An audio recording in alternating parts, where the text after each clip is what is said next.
Yeah. And I also noticed on your website, there's lots of pictures of kids that are, or just on reviews, like on Goodreads, there's all these pictures of children reading your books. What is that like when you see a child reading the book and enjoying it and really you get that positive feedback? What is that feeling like? Well, that's the best. And in terms of all any accolade or book rankings or sales or anything, that is by far the best. I get some fan art sent to me. I get pictures of kids reading the book, which is really cool because that in the end, that's what I'm doing it for is to write good stories that kids will gravitate to, that they will feel some sort of literary empowerment. That they can read this type of book.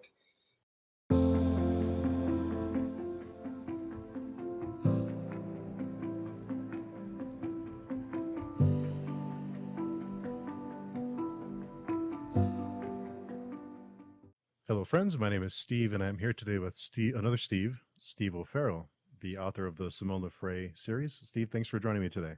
Sure thing, Steve. How are you today? I'm doing great. How are you doing?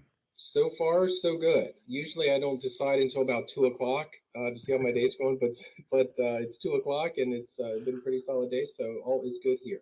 Awesome. Yeah, it's usually not until after I have coffee, and then I'll be willing to answer. Just That's right. That's right. coffee first. Yeah. That's right. So, tell us about the Simone LaFray series that you're writing. Right. So the Simone LaFray series is a mystery middle grade series, currently middle grade. It's going to evolve as the writing continues with it. Right now, it's planned for 6, maybe 7 books. I write it for Brandy Lane Publishers, which is a publishing house out of Richmond. And currently, 2 books are out, which sort of set the stage for the bigger story, where this thing is all going. And the third one I'm working on right now, which I hope to get done and back to my editors probably by October, so we can work through it to hopefully release next year. But because I'm not a full-time fiction writer, sometimes these things take a little bit longer for me to produce. But sometimes it just takes that long to get these things done. But it's middle grade mystery. It just came out of nowhere, and we can get into that a little bit of how all this started. But it's something I'm really enjoying doing. It's the only thing I'm writing right now, though I have a couple of sort of side projects going that we can talk about as well. But I find it immensely rewarding so far. So, what made you decide to write the first book? Right. So somewhere in my late 30s, I guess, I started considering actually trying to write something. Our kids were in that 9 to 10 range, 7 range, something like that. So we were reading a lot to them, and they were reading to us at that point as well. And there was something about middle grade fiction that felt um, like I could sort of put my arms around it a little bit. I mean, there's some things that they don't get into, and the story seemed, fairly straightforward, and it was just a matter of getting the right sort of inspiration and the invite and the right, idea to really go with it. So my mind was wandering a little bit, during that time, and I wrote out a few things and summarized a few things, but they were terrible. They just seemed kind of cliche, and I had mentioned this before, but I remember reading a book about reading, and it was Stephen King, and he recommended that you come up with a really good idea over a couple of months, and then take a year trying to really develop it to see if it's something you want to do. And not being a full time writer, that seemed very daunting. So none of my ideas seemed like they held any water at that point. So kicked it around for a few years, but really thought that I could do it, and it was one of those sort of life mission things that when the inspiration comes, I'm going to be ready and I'm going to see it through. And the inspiration came at a summer beach vacation. I was with my wife's family, and a big family, a lot of kids in the house. And at that time, most of the kids were younger, so they were like 12 down to maybe 4 or something like that, 3. And for whatever reason, that summer they were like playing hide and seek and kind of spying on each other. That was like their games that they would play. And my niece Ariel was into anything Parisian that summer, anything Paris oriented. She was just interested in. And we were out to dinner one night, and the kids had made up little names for themselves, like aliases and stuff like that. And she was sitting right across the table from me, and she said, "Uncle Steve, give me a spy name." And in 5 seconds, LaFray flew out, and I knew she was a spy, and I knew she lived in Paris. And from so that little grain of sand started this whole idea, which then a few weeks later I wrote what would be considered an early chapter book. I wrote that in one night. It was a little clunky, and I took a little bit of time to sort of polish that and get it so it was presentable. And my wife helped me with that. My wife has a writing degree, so she was helpful with that. And then we sort of polished it up, and we gave it to her as a Christmas gift, and just a writing, and that was it. That was supposed to be it, and a few people read it, and passed it around a little bit, and encouraged me to possibly send it to a publisher, and it was sort of uniformly canned as a viable early chapter book. I think there was one or two that had some interest in it, but the good part in it was that they took the time to either call me or write me and say, we think that there's something here, but this might not be the proper format. Which at the time I didn't realize this, because I've gotten to know a lot of writers during this. Is you don't get a lot of that direct feedback from acquisition editors and some publishers and agents as well. And at some point, I thought, well, I got to get serious on this, and I sent it to an editor to do a full critique. And she came back with basically the same information, which is this is not an early chapter book. This is probably something for middle grade. It needs to be a lot fuller, proper novel, and you need to get started. And I spent the next year writing it, and then rewriting it, and after I'm going to say it was somewhere around the ninth draft, sent it out, and it got a lot of interest, and signed a deal with Brandy Lane a couple months after that, and here I am today. Wow. So what were some of the biggest things you've noticed from the first draft to the ninth draft? I know that's a lot of changes, but what were Yeah. some of the things that stick out for you that you didn't realize at the time, but you realize now were mistakes you were making and things you weren't doing quite the right way? Right. So I don't know that my writing style changed so much, but the biggest shift in the entire process was somewhere around the fifth draft. I had sent it out to, because I thought it was formed well enough to send it out, and sent it out to a lot of agents and a couple of acquisition editors. And I was kind of going back to the same ones that were expressing a little bit of interest in it. And one of them gave me the best advice of the whole thing, which is when it was originally written, it was in third person limited. So there was a narrator and there was some head hopping. And she said, what will make this most interesting for children is if you write it in first person through Simone's eyes. They will gravitate to her and know more about her and feel like they're taking more possession of her if it's all seen through her eyes. So you need to write this in first person. Well, it was about 50,000 words at that point, and I thought I got to go back and write this thing in first person, which is not an easy task, because all the action comes from her eyes, all the head hopping ends. You can't jump to different scenes with different characters, which is a real convenience if you can jump, to the restaurant down the street that's something else is going on. So you kind of learn everyone's motivations. And it took me about 6 months to rewrite it. And I worked on it really hard. And in the end, it produced a dramatically better crafted and better thought out narrative, because now there was that conscious thought of all being through the main character's eyes. So all the action has to go through her eyes. And that was by far the best part. And then after that, it's really, just crafting the story, crafting, the characters, the payoff at the end, all these types of things. But once I was sort of on that track, it made that a lot easier. So what is it like to send it out to agents and then wait for feedback? Is that tough to just be holding on and waiting for a word back? It is tough because I have no experience with the publishing world. I don't know what it's like at all. I mean, in my mind, I thought, well, I'll send out like 7, and somebody will respond. At least it might be thumbs down, but at least I'll get some response on it. And maybe walk on the path of trying to navigate who was looking for that in the catalog and all these stuff. And I did that, and I think in the first 7. Most of them don't even reply at all, where you get an automatic email back that says, thank you for submission, but, we're not looking for this, or, it needs more work or whatever, bye bye. And that was sort of the MO for most of that. And then I think I submitted a few more. And then once I got maybe 12 or 14 out, I started to hear back from some that showed some interest. And it's a grueling, long process. And you have to have a pretty thick skin because I'm sure that most of them don't even read it. You typically just send like the first 3 pages or something like that to see if it's enough to grab you. And the first 3 pages of my book is a prologue Hmm. of the first book. So it's not like it jumps right into action, right?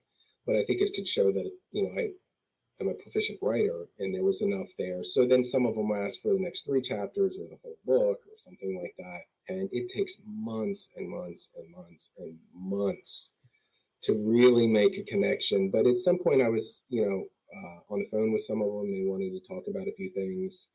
And it was a learning experience for sure, but it moves at such a slow pace. But I think the first book, I think I sent out somewhere in the 70s in terms of queries and things like that. And in the end, I think there were 8 that were really interested. And then some even contacted me after it was already published to see if they would rep me. And I thought, well, I've already signed a deal. I don't really need an agent at this point. But it is a humbling process, I can tell you.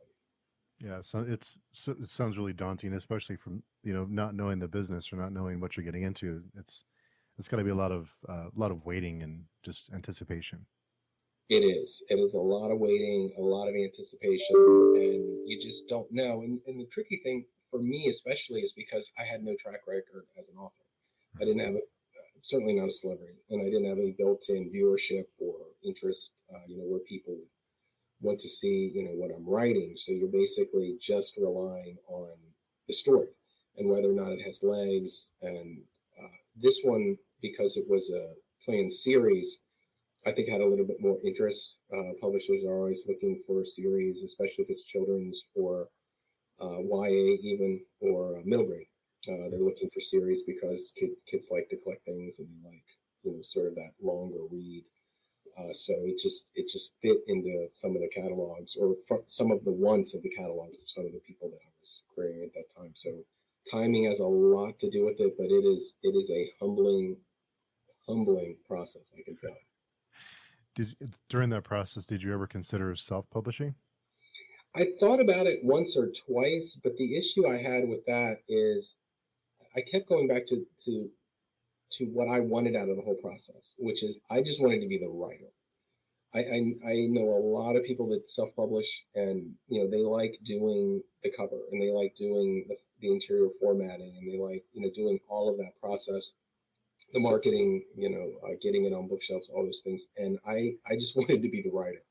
I just want to write them. I don't want to really. I'm going to have some involvement in that, but I didn't want to take it on because it's really a daunting process because you're really trying to bring a product to market from start to finish, and you wear every hat in that assembly line from start to finish. And I have a pretty full life to start with, and it seemed like it was too much for me. I wanted to be the writer only, but for those that do it, God bless them because it is an enormous amount of work to conceive something, write it, get it on a bookshelf, do the book signings and all those other things. It is a lot to do. So for me, no, only because I just wanted to be the writer. Mhm. When you started crafting the story and creating the characters, how did you create a character that children will relate to? What were some of the keys that you were focused on there? Well, that's the tough part, and I was flying a little bit blind at that point because our boys were a little bit older, but I had some inspiration for family, kids around, and it was not.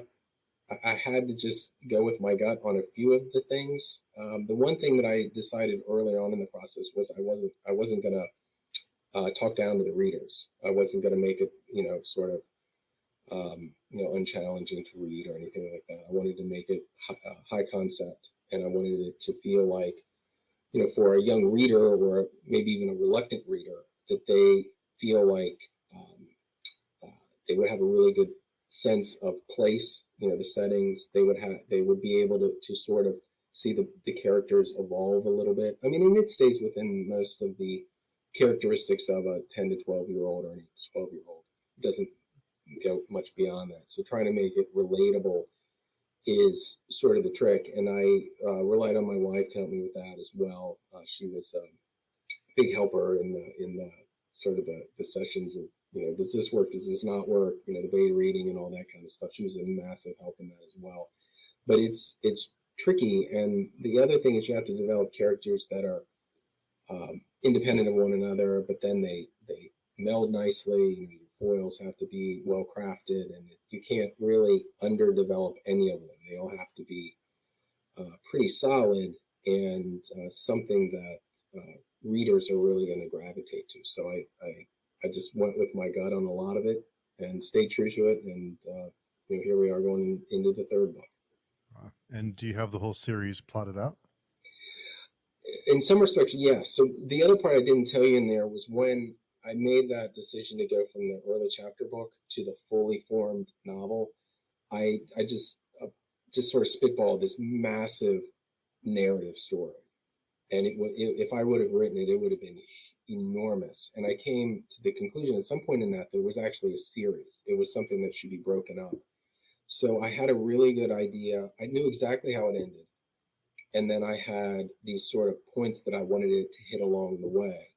So once I developed that a little bit, I could really see how a book would start and end, and then there would be a definite conclusion to it. So I necessarily have not plotted out each individual story because the way that I write, as I said earlier, I know how they begin and they end, and I know that there are certain things, 3 or maybe 4 things in each of the books that I really wanted to hit, and then create that scene and then connect them through the process of doing that. So I have a pretty good sense, but I haven't gone down and actually done a summary or a full plotting of each book. When you were looking for an agent, did they ask you if you had it planned out? Did that matter to them, whether or not you had an idea where the series or where the book would go?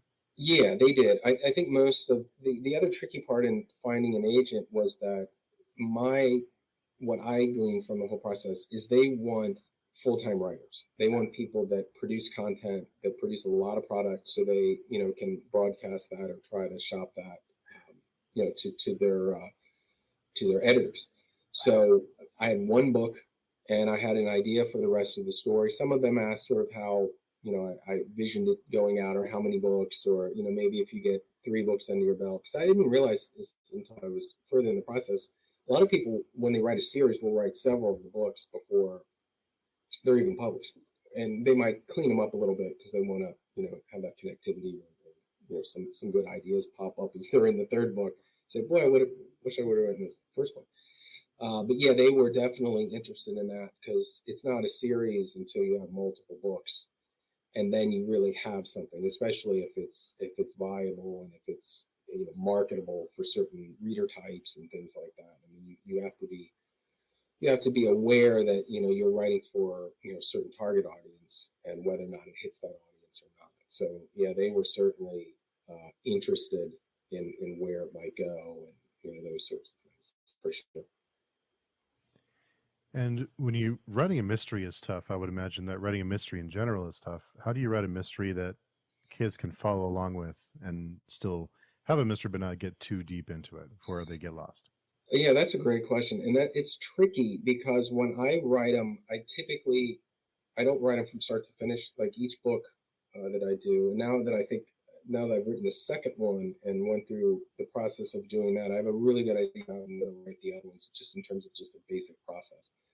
And the tricky part for me is that I don't want to give too much away. It's that balance of, am I giving away too much or is it not enough? Because you want some foreshadowing there. You want them to have some awareness of what might happen, but you don't want to give it all away. So what I try to do is develop the payoff of it the best that I can.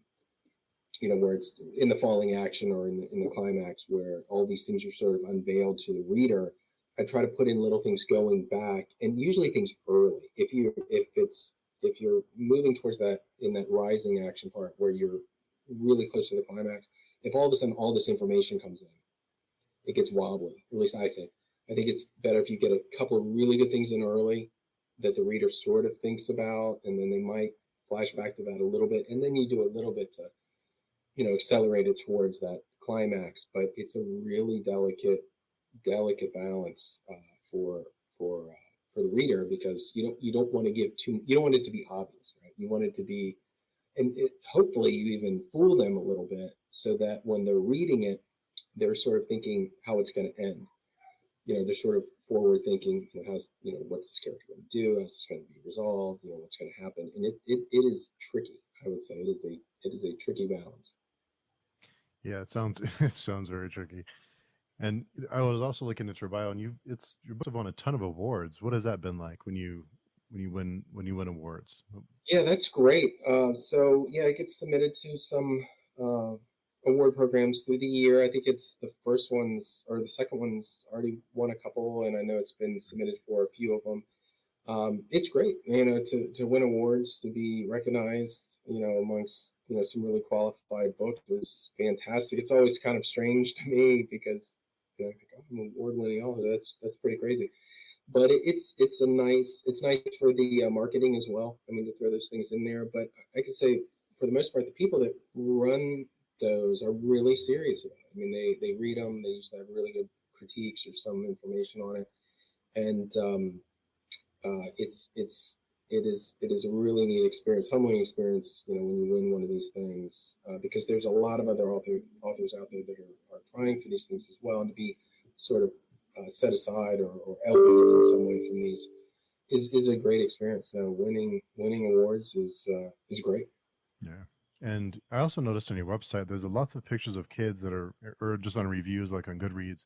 There's all these pictures of children reading your books. What is that like when you see a child reading the book and enjoying it and really you get that positive feedback? What is that feeling like? Well, that's the best. And in terms of any accolade or book rankings or sales or anything, that is by far the best. I get some fan art sent to me. I get pictures of kids reading the book, which is really cool, because that in the end, that's what I'm doing it for, is to write good stories that kids will gravitate to, that they will feel some sort of literary empowerment. That they can read this type of book and they can dig in a little bit on some things. Because the way I craft my books is I do a lot of research for my books in terms of place and all these little appointments within it.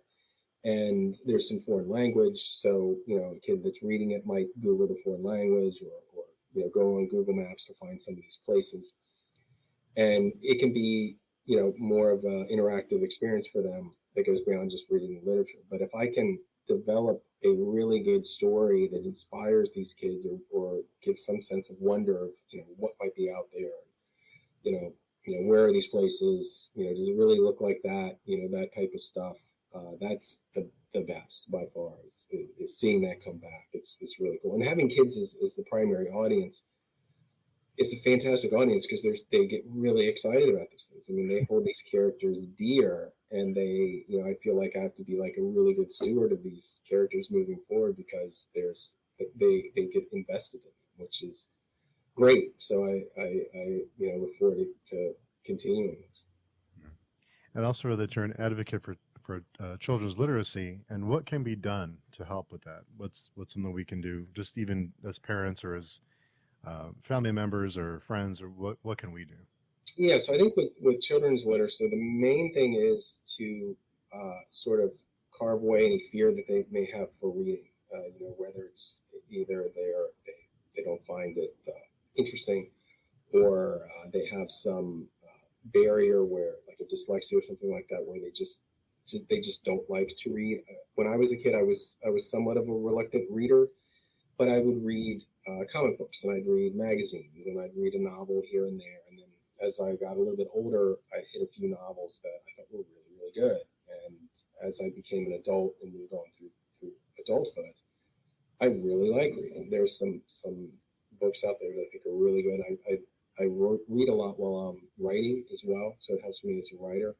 But for the literacy issue, it comes back to, I think, as parents, one of the things that we can do is sort of share our love of reading with our kids. If they just see us watching the TV all the time, they're probably going to just want to watch the TV all the time. But if they see us with our Kindle or a book in our hand or something like that, I think it sets a good example.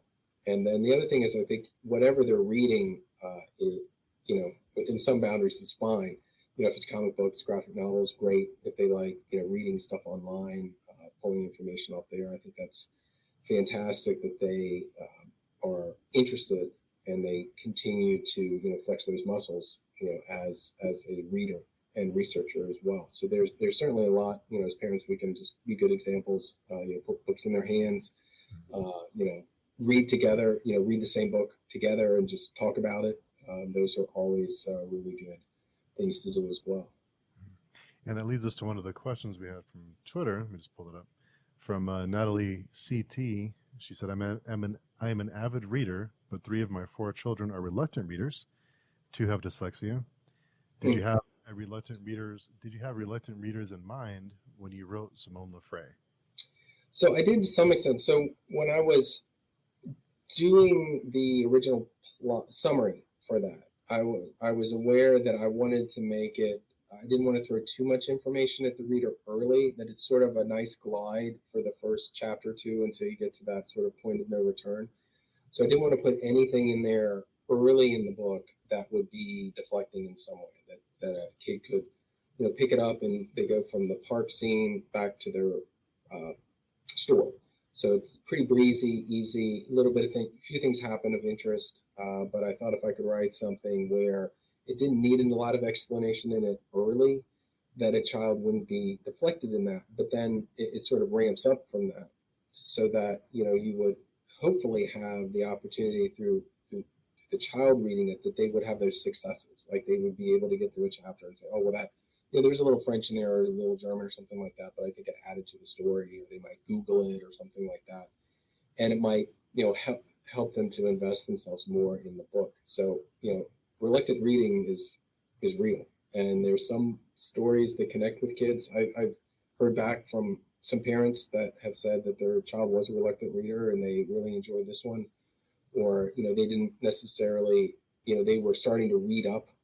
You get some of those readers where you have kids that were reading the early chapter stuff, and they felt it was a pretty good one transitioning into that beefier chapter book. So yeah, little bit of a soft push at the start, and then have it ramping up so they have those successes, and then there's the good payoff at the end, which helps. So yeah, I did have it in mind. I wouldn't say it was something that I mean, it was definitely in mind, but it wasn't something that I structurally went through and said, I want to sort of water this part down or something like that. But yeah, it was definitely something I was considering as I was writing it. Oh, to have a parent reach out to you like that and tell you that their child now enjoys reading or was a reluctant reader, that has to be the best feeling. Oh, it's great. Yeah. Oh, it's the best. Anything like that is always it makes my day for sure. Yeah, that's got to be the best. And so, how I also read that there's a film adaptation in production or in pre-production or in production. Well, not yet. So what happened was the first book won or was a finalist in a pipeline contest, and as part of that, they develop marketing material and a strategy to market it to production companies. So that process has been going on for a little over a year or something like that, and they pitch it, and I had to do some supplemental writing for that, in terms of summaries and log lines and things, which was something I had no experience with at all. But it was something I certainly didn't, I wanted to pursue and see where it went. And similar to the publishing world, it takes forever. And the 2 primary issues with my book was it's just a single book, but it's a series, right? So similar to what you were saying with agents earlier, if somebody's going to produce it in like a live action or in sort of film format, they want to see the whole thing. They want to know what they're buying them into because they want the whole series. They don't want to just do one here and there. But the feedback from it was actually quite positive. And now that the second book is out and doing well, and they have that as well, so that's part of the bundle, and we'll just see where it goes. I don't know where it's going to go. Maybe when the third one comes out, it'll it'll be more interesting to them at that point. But we'll see how it goes. And some of them interpret it in different ways. Breaking it into a series. And the other issue is there's no script for it. So if there are any script writers out there, I would like to make contact with you, because without the script, they don't really see what it's going to be. They can read the book, but a book and a movie, as we know, are not exactly the same thing. Mhm. Yeah, and there's a few script writers out there. I've talked to a few of them that are writing books now, so maybe I can give you a couple of names. Okay. Yeah. For the when you first had the book out, how did you deal with feedback, whether it was negative or positive, whether it was from an agent or from a publisher or from readers? How do you process that? Well, it's kind of a tricky thing because you do get some bad feedback. So what the tricky thing is, you at least from my experiences, you tend to, when the book came out, is you get a lot of really good feedback, right? Because it's usually your friends and family, some people, on the peripheral, but usually, just doing that, they look through it with a certain uh, focus. So you tend to think, well, maybe it's quite good, and then you hear some feedback that's not so good, and then you sort of second guess it. And for me, only writing one book, if you get feedback from somebody that's in the industry, you take it to heart. And I had some feedback that it wasn't mean spirit or anything like that, but I would rather have that, because when I was talking to in the process of getting a publisher or an agent, I said, just tell me the truth. I want, if you think this is a really good book, tell me. But if you think it stinks, I would like to hear that, and I would like to know why, because then I can make some tweaks in it. But there were some feedback that it was a little sleepy at the start, which, because it's a series, it needs to build a little bit. It's not immediately going to go into the action and stuff like that. Or that it was a little short. I think it's about 43,000 words or so. They wanted more of a longer read, and I thought that the size of it was just fine. And it's just something you get used to. And then once in a while, you hear, somebody will post something online that you feel that they didn't even read it, or they just, they want to say something and give it a, some trash rating or something like that. That's fine too. I mean, you can't be upset about those things. But one of the things that I did do was I took to heart some of the critiques from some of the industry people that I had dealings with, and interjected some of them into the second book. Hmm. And when can we expect the third book? Well, I am writing it now, and like I said, I'd like to get it to my publisher in the fall. And this last one took over a year to edit with them. It needed a lot. We did a lot of polishing with that one. I hope this one will be a lot more polished, because actually when we were doing the second book, we did a lot of plotting for the third book. So thinking ahead, and these little complications that might come up, smoothing them out so that they were set up well in the second book. So that part will be a little bit easier to do. But for me, it's just finding time, sitting down and just getting words down. It's that's the toughest part for me, is finding quality time to really go down and do it. Because if you only get a half an hour, you can't get anything done. You need 5 hours, of uninterrupted. Interruptions are the worst. At least 4 5 hours. I max out somewhere around 5 6 hours, and I just can't. The tank's empty at this point. But so that would put it out sometime, hopefully in the year after that. So it'd be fall 2023 is the hope. But we will see. I was a year late on this one, but we had a pandemic and some other things happened. So things do happen, or maybe I'll be ahead of schedule. Who knows? Yeah, the pandemic was something, wasn't it? Yes, it was. Luckily, we were sort of unscathed from the whole thing, but it definitely was a big impact on everyone's life for sure. Yeah. And did you find a lot of support in the community, in the writing community? Did you find a lot of support there? Oh yeah, they're the best. I mean, they are absolutely the best, most supportive group of people that I think I've ever been around. It's a really really good tight knit community, and it's fantastic to be a part of it. But for sure, I mean, so there's some of those days where you just don't feel like writing at all. You think, no, I gotta move. Everybody seems to be doing their thing and moving forward on stuff. So You got to push forward, and it's inspiring to be part of a global community, really, that are, you know, writers and dedicated to, you following through with their craft. So yeah, it's fantastic. Hmm. If you can go back in time and talk to yourself before you started the first book, what advice would you give yourself? That's I think the best advice is that it's going to take time, and I am not the most patient person. And in my career, I write all day. I write these thick reports, these technical reports, and my timelines are usually in days and weeks. So to now flex to something that is months and years is daunting for sure. It's just a completely different gear that you have to find. So be patient, stay true to where you want the story to go and the characters, but mainly be patient. Be patient. Follow through. Don't just latch on to something because it seems quick or easy. Just have faith that all of the work, all the effort is going to pay off in the end. Hmm. And I also read that you're working on a graphic novel. How is that coming along? So the graphic novel was a COVID project Hmm. in summer of 2020, which where we are, COVID was really ramping up again. We're in that sort of pre-fall surge, and I was editing Red Wolves, and actually I was going through like the beta reading and all that. I sent it out to my betas and stuff like that, and I was reading a lot, and I was reading a lot of urban fantasy, which is not normally one of the genres that I read. Some sci-fi and some other things, sort of out of genre. And I was reading one book, and I thought it was going to go one way. I was about 3 pages into it. And I thought, oh, this would be really interesting if it went this way. And of course, it didn't. It went in a different direction, which was satisfying as well.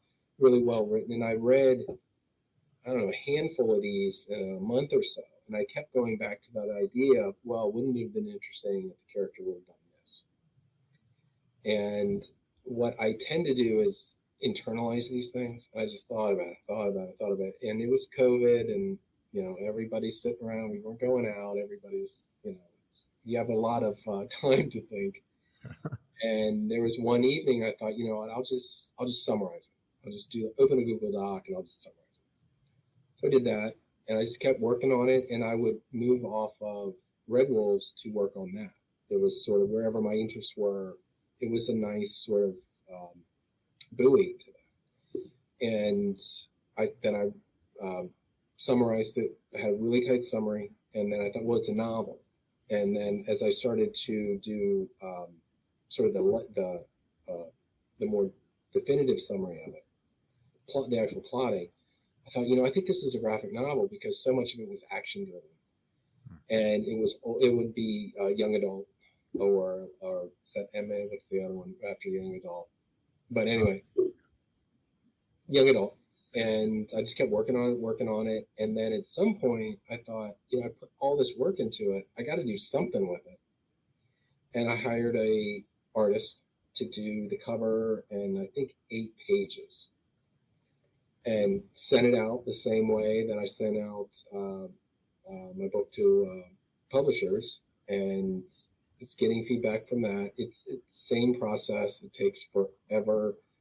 Some people didn't like the art, and that's the tricky part for me. Is the right? I'm not an artist, so I'm only on the hook for the writing, right? And graphic novels are largely dialogue based. I mean, you have the other things in there, but the art really has to push it, right? And so I would go back and forth with the artists and some of those things, and I think we were pretty much of like mind on the final products. But then you're sending it to one publisher, and they like the art, but they don't like the writing, and the others don't like the art, but they like the writing. So you're sort of at these crossroads of, what do you do with it? But I think I still have three. I think there's three that are still interested in it, maybe optioning it.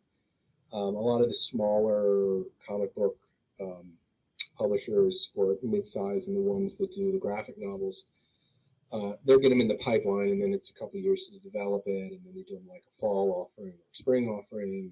The way they do their A lot of them do like crowdfunding and source funding and stuff like that. So we'll see how it goes.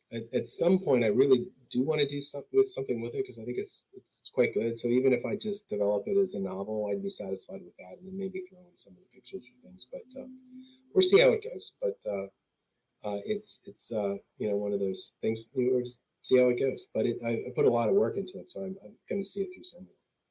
Yeah, it's pretty exciting. That's a whole different type of experience, and not having control over the creative process must have been kind of weird at first to not be like you said, because some people didn't like the art or did like the art, and you had little control over that. It's more of the artist. Oh yeah, and you almost have to take the view of like a director, where you're saying, okay, on this page there's going to be 8 cells, and the first cell, I want it from this angle, and I want this in it, and it's a lot of forethought to try to figure that out, and not being real familiar with that. I read a lot of comic books as a kid, but not being familiar with that.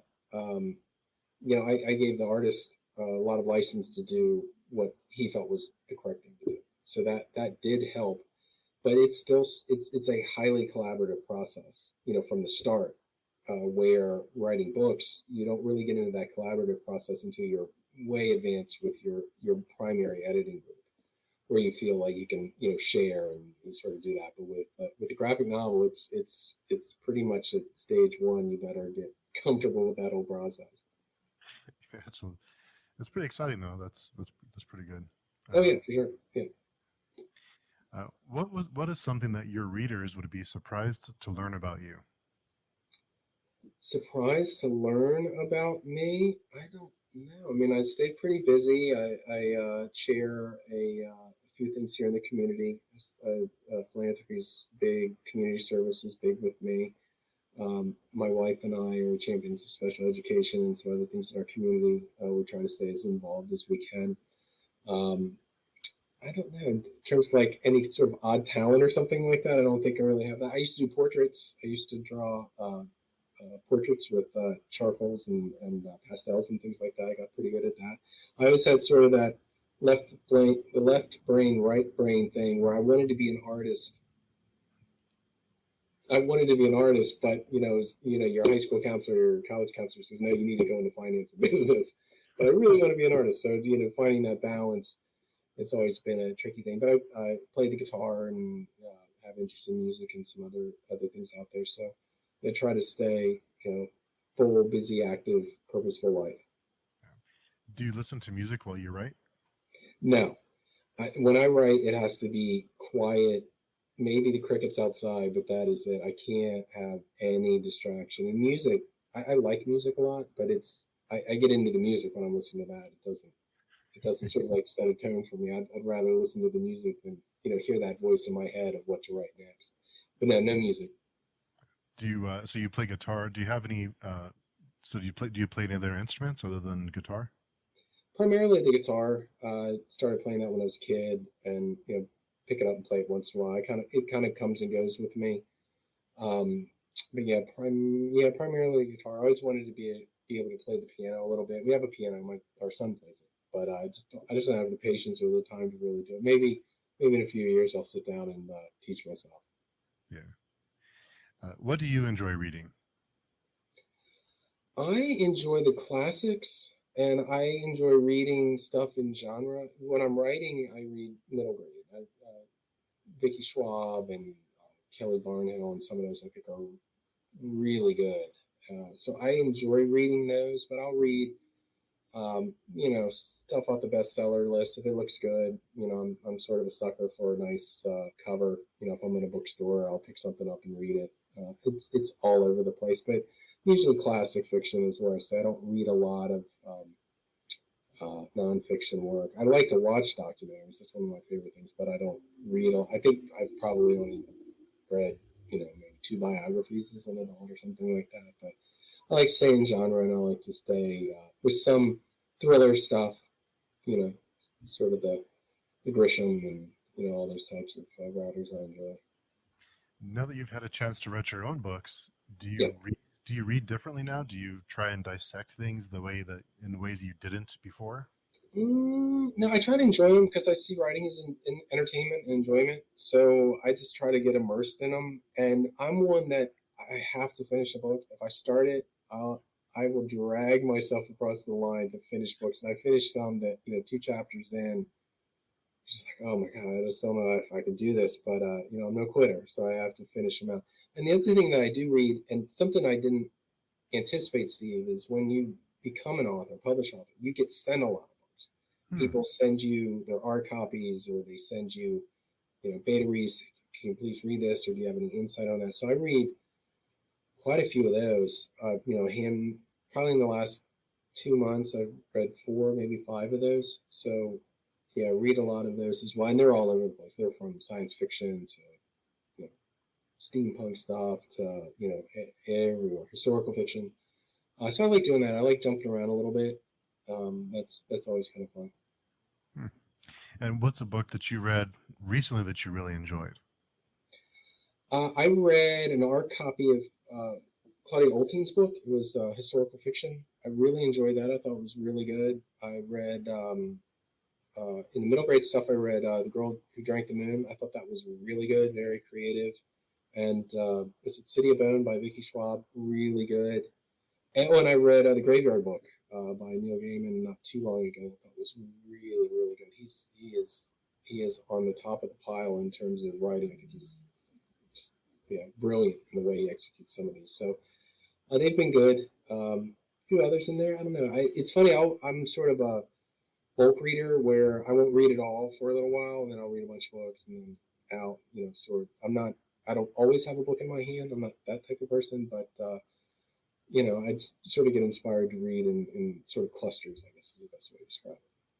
And with reading different genres, have you ever thought about writing in a different genre? Yeah, the other thing that I've done is I did a really good summary of like a classic fiction coming of age type story that would revolve around the Civil War, where we live in Western Maryland. There's a couple battlefields around here, and you hear a lot about the history. And I sort of formed this one story that I thought would be pretty good, summarized it, and I think someday I will write it because I think I need to evolve a little bit more as a writer, get a little bit more confident. Um, but I think someday I'm going to write Oh wow, excited! that. Yeah, Yeah, I'm really excited about your graphic novel.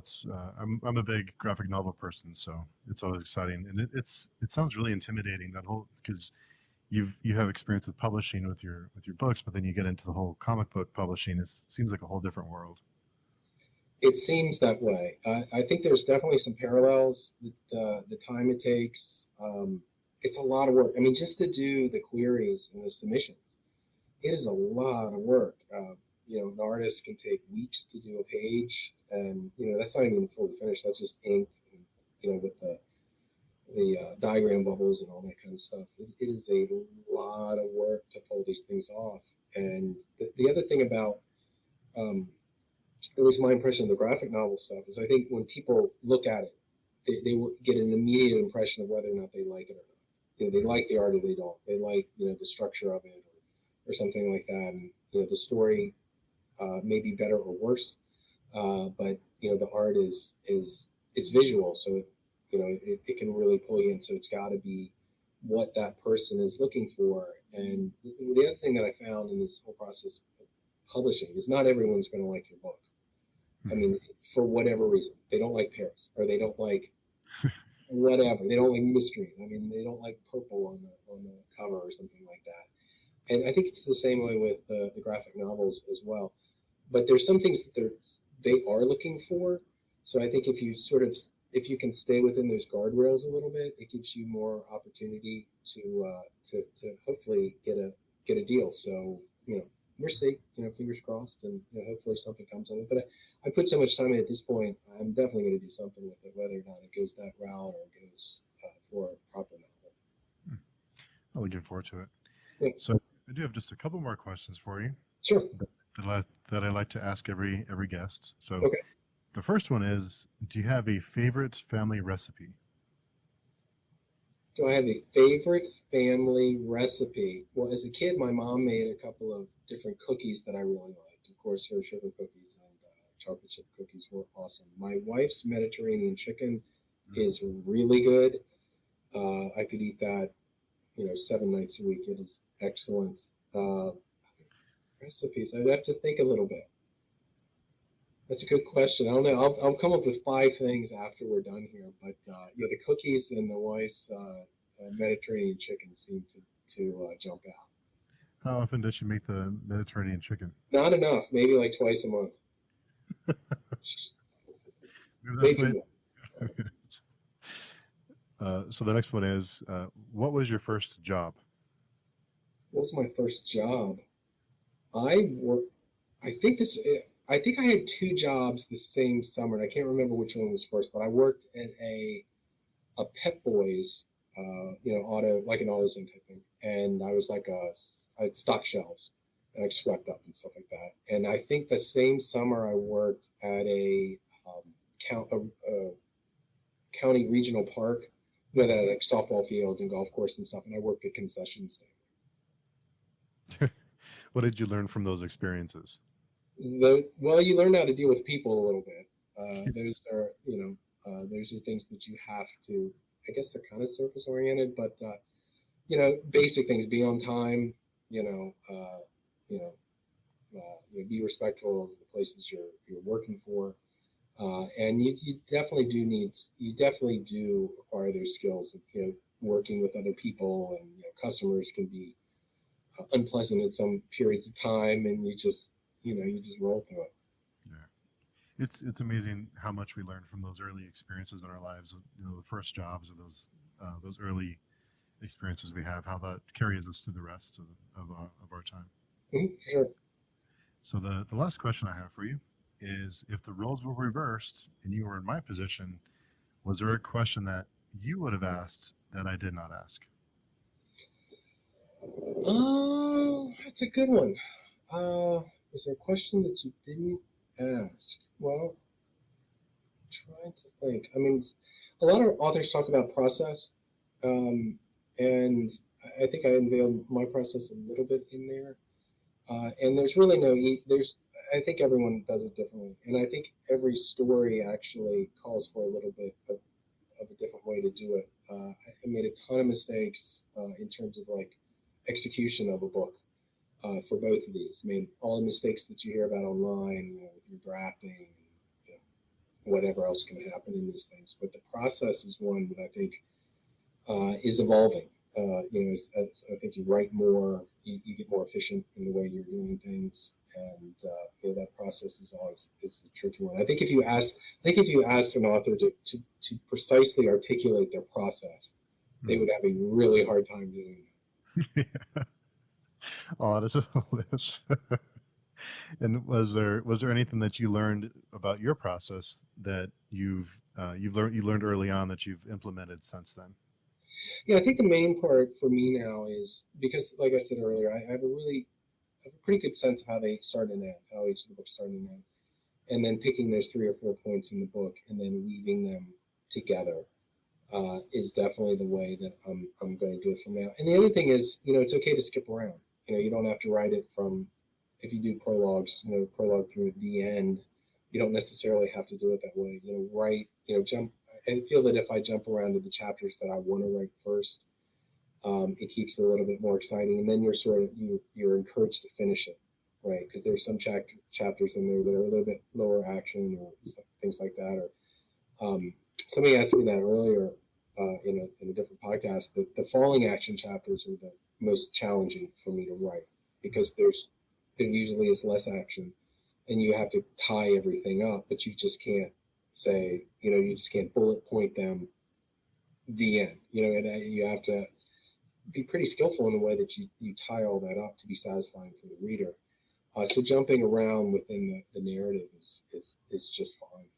Hmm. Oh, that's good advice. So for someone who wants to connect with you, find more information about you or your books, where is the best place to connect with you? Right. So online, the books are internationally offered, so they're on Amazon and Barnes and Noble and everywhere that books are sold. I'm pretty easy to find online, active on all the social media platforms, Instagram and Twitter and Facebook and TikTok now. Hmm. Probably be getting a website together here not too long. into the future, maybe another month or two.